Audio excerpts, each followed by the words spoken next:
you can still forgive someone and still say you need to be held accountable for your actions.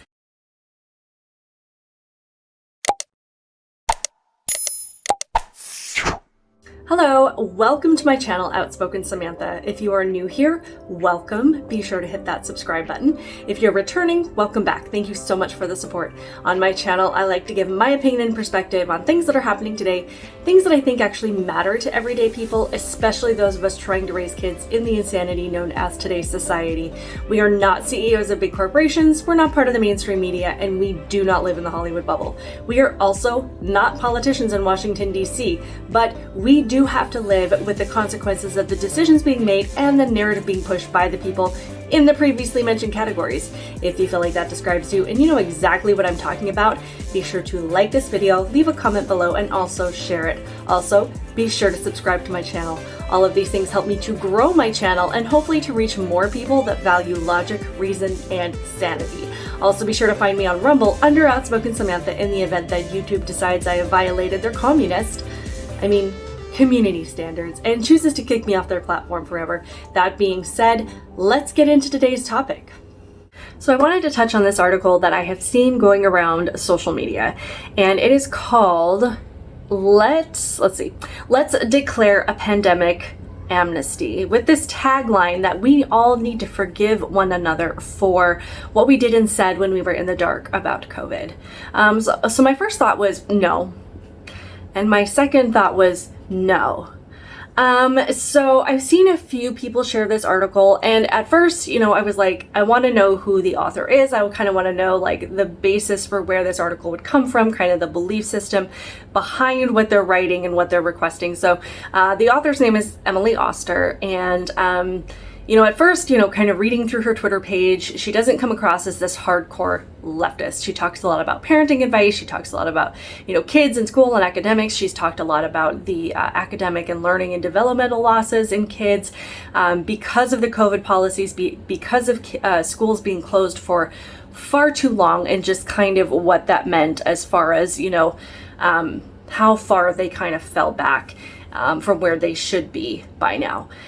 So it wasn't until I actually read the article that, I could see a lot more of her biases, and it kind of made me roll my eyes almost to the point where I feel like I sprained my eyeballs. First, she said that the decisions we made to keep schools closed was based on limited information. And while I think a lot of us can agree with that to a point, schools closed in the middle of March 2020.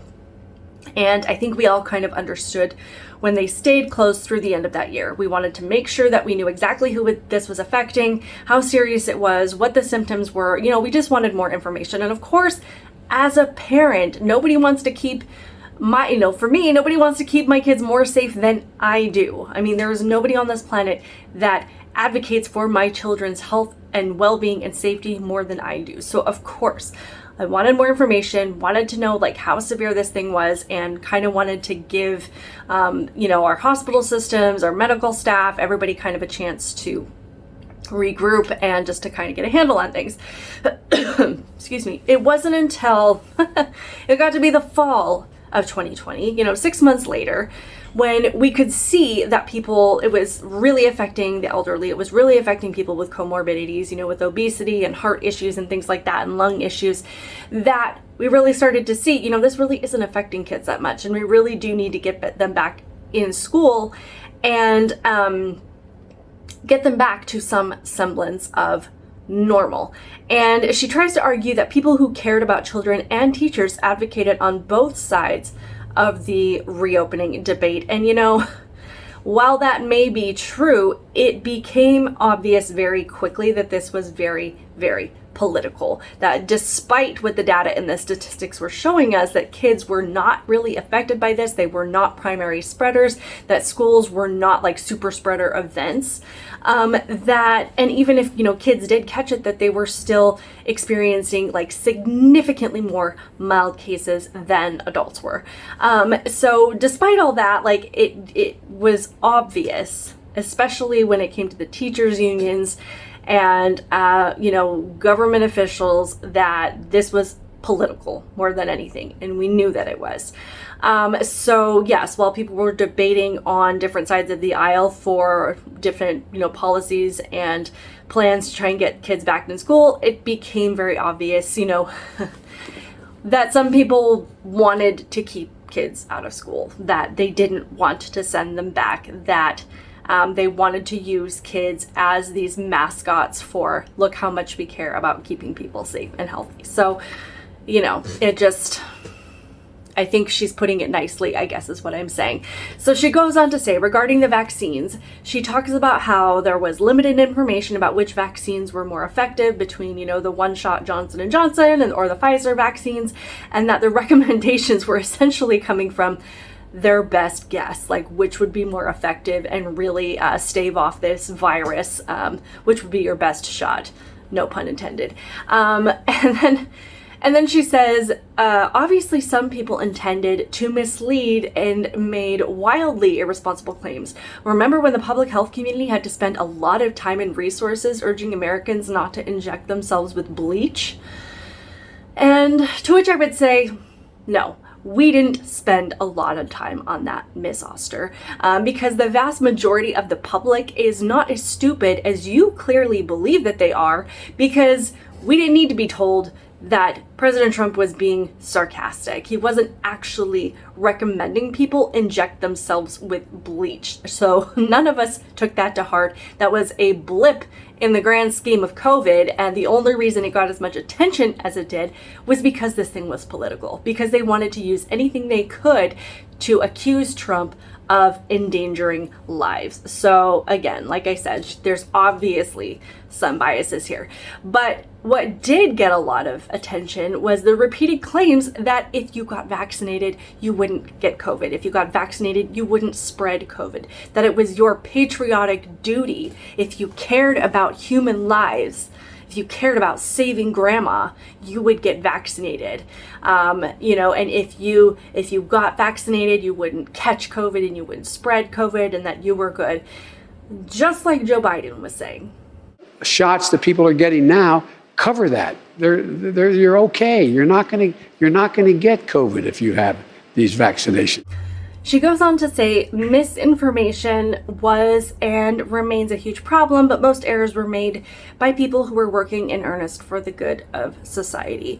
And I have to question that a little bit, because honestly, there were a lot of things being done that were not for the good of society, that were really just to scare the crap out of people and to really push the narrative that anybody that didn't listen just wanted you to die.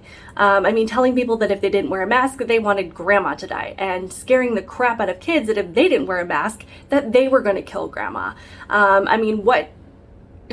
What could that possibly have accomplished for the good of society?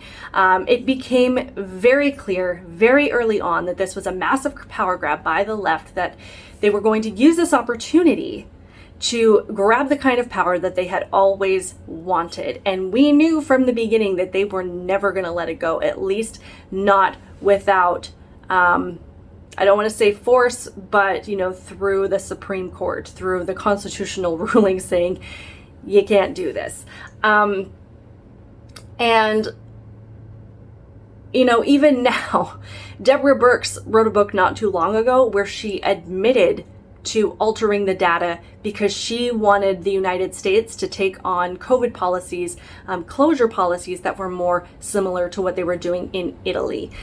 She knew that at the start, when we just said 15 days to slow the spread, that she says in her book, she had 15 days to acquire enough data and to be able to manipulate it in a way that would encourage closures to last longer.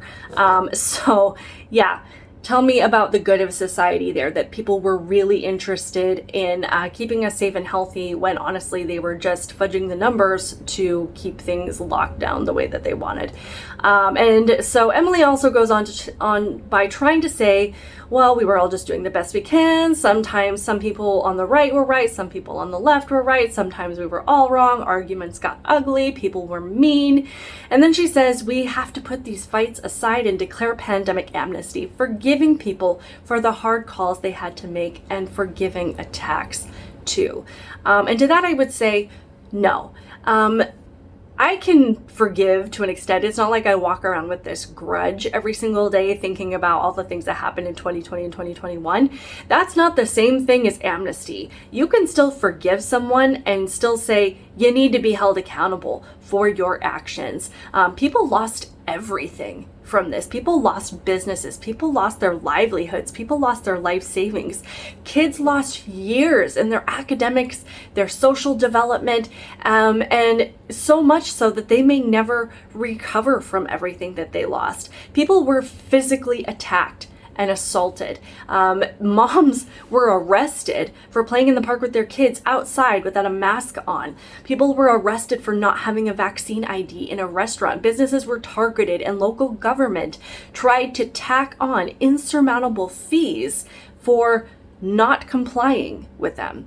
And while if someone wanted to go out and vandalize a courthouse or a historic monument or firebomb a police car or loot a Walmart or a Target or burn down a police building, the same people who said your 6-year-old couldn't go to school or that mom had to be arrested for not wearing a mask in the park made excuses for our cities to be decimated by thousands and thousands of people gathered in large gatherings because racism. Apparently COVID could not be spread if you wanted to, blow up a building or burn down a city block. But if you wanted to play in the park with your kids, then you deserve to be put in handcuffs. So no, this is not the time for amnesty of any kind, because while I do think that Miss Oster herself would probably like to see forgiveness happen, maybe, I also did see that Randi Weingarten, the National Teachers Union president, had the nerve to try and ask for amnesty as well, while she's the one who spearheaded a lot of the policies that kept our kids closed and is directly responsible for all of the learning and social and academic losses that they are experiencing right now. The same people who literally ripped this country to shreds, the media, the leftist governors and senators, the social media platforms that censored discussions and only allowed the loudest voices to speak that wanted to target people who were unmasked and unvaccinated, who advocated for anybody who supported Trump to die from COVID and be denied their right to exist simply for not complying.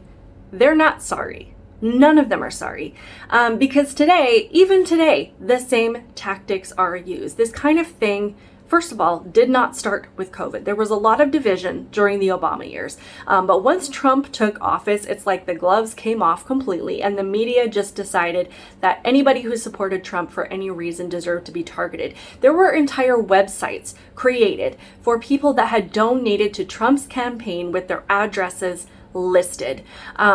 The same people who never hesitated to demand that unvaccinated and unmasked Americans be rounded up and driven out of society, they're the people who repeatedly call every single right-wing voter in America an extremist, a MAGA Republican who deserves to be targeted. They still blame everything on the right. They accuse us of literally everything that the Biden administration is on record and on camera doing, and still continue to push the narrative that the same people who didn't give in to government compliance during COVID are the same people they call a threat to democracy, and use every opportunity, and if there isn't an opportunity, they create an opportunity to put a giant bullseye on anyone who doesn't publicly agree with the leftist narrative.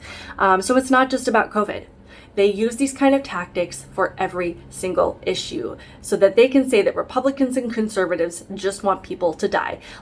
Just like if you didn't wear a mask or get the jab, you wanted grandma to die. If you're against abortion, you want women to die. If you're against gender affirming care, aka child mutilation, then you want trans kids to die. If you don't want teachers talking to 6-year-olds about their sexuality or pornography in middle school, you want queer kids to die. If you don't repeat climate change talking points, then you want the planet to die. If you don't apologize for being white, then you want black people to die. It's the same thing for every single issue. It's not just about COVID. They're not sorry. They keep doing this for every single thing. And, when it comes right down to it, in a couple of years, are they going to want amnesty when thousands and thousands of kids, of young people come out angry about their body being in pieces because of the gender ideology that was pushed in schools? And are the leftists that want amnesty over COVID policies going to say, we didn't know kids couldn't make those decisions when they were young? We had no idea we were operating on limited information. We need to be absolved of our role in this. They're never going to be held accountable for the people on the right that are now being targeted for violence because of their consistent repetition of the words MAGA Republican and threat to democracy. How many lives are now at risk because of repeating the idea every single day that anybody who doesn't support the left is dangerous? They're not sorry. And they need to be held accountable. This isn't stopping. It isn't going to stop. And the idea that we need to just forgive and forget is absolutely insane, but it seems to be a hallmark of the left that they want to be able to say whatever they want to say, ruin your life as much as they possibly can, and then say, oops, we didn't know. We didn't know that defunding the police was going to create a skyrocket in crime. We didn't know that passing, cashless bail policies was going to allow for criminals to run the streets. We didn't know that open borders was going to cause, a spike in fentanyl deaths and become the leading cause of deaths in adults ages 18 to 45 or also young teenagers. We didn't know that pulling out of Afghanistan was going to allow our military base to be given to China and to allow our terrorists to do pretty much whatever they want to do without us being able to monitor them at all. We didn't know that cutting off our oil and gas supply and refusing to allow drilling on our own land was going to cause gas and diesel shortages that now create a situation where people can't even buy food because it can't get to the supermarkets. It's like they create all of these disasters and then they say, nah, we didn't know. Sorry, we don't want to be held accountable now. And that's not the way this works. To me, it's not just about forgiveness because, like I said, this is not something that I'm walking around with this giant chip on my shoulder and, where I need to walk around and personally forgive people. This is about accountability. This is about holding people accountable for the destruction that they are causing to our country that they know full well that they are doing, and saying, if you're going to choose to do this, then you need to be held accountable for the damage that you cause. And we need to find out, we need to know what you knew and when you knew it. And I do not believe for 1 second that any of these people who pushed for, vaccines to be tied to your liberty, to your freedom, to your right to exist, that they didn't know that this thing hadn't been tested, because we didn't need scientists to tell us whether or not this thing had been tested, because we could see from the time that people started getting vaccinated and boosted and double boosted and triple boosted that they were still getting sick and still spreading and catching COVID. So we didn't need someone to tell us that this hadn't been tested on transmission because we could see it right in front of our eyes. So I'm not going to accept it for 1 minute that these people didn't know that they were operating on limited information. We had limited information in the spring of 2020.